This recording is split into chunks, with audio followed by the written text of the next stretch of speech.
I'm Rebecca Rachmany from Gangly Sister Productions, and I'm here with Fiona, so why don't you introduce yourself? Okay, hello, I'm Fiona Disegni.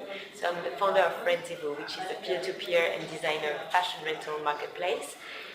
We operate in London and Paris, and the main idea is actually to really create an alternative to buy for women, to actually change clothes every day without getting ruined and without over-consuming. Okay, so it's fascinating because you talked a little bit about the collaborative consumption trend. The value of the object is not anymore in the fact that you own it, but more in the fact that you can access to it.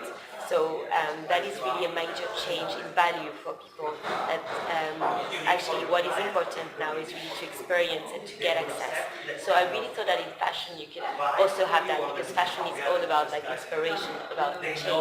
Talk a little about the people who've influenced you and inspired you.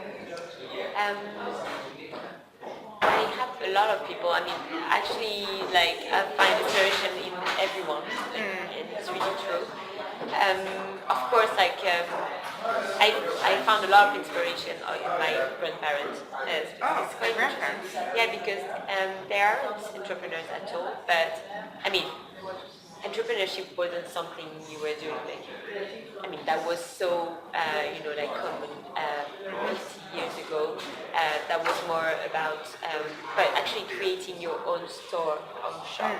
Or my grandparents were dry cleaners, for instance. Dry cleaner is a shop. That's what entrepreneurship was. I opened a shop. Exactly. Yeah. So actually, I feel like a bigger connection with this generation that actually had to do it by themselves, rather than my parents, for instance, that are more in a way like where they've been in big companies and so it's really like actually you can find more connection in mind with like the older generation and the entrepreneurs rather than the middle generation that is like that's really get a job. Yeah, it's more like how can I say, like avoid risk, like generation, whereas the other were really they had to go into it. And what's one of the most inappropriate things that anybody's asked you? Do you rent underwear? Do you rent underwear? So yeah, that's something. Do you rent underwear? No. Oh no. What things have you had to change about yourself being an entrepreneur? It's a very different lifestyle than a just regular working lifestyle.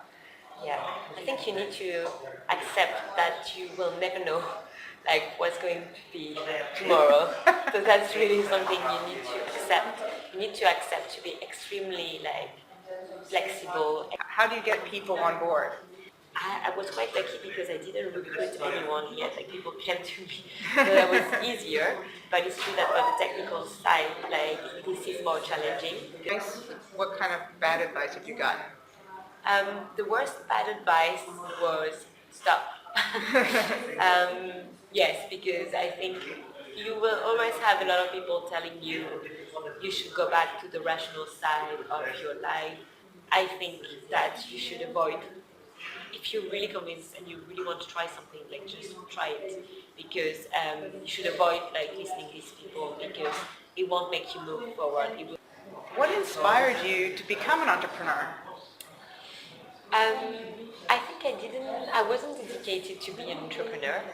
I think I always had that in my, how can I say, in my core essence in a way, because I've always organized events, tried to make people gather and things like that, and I always be passionate when I'm doing something.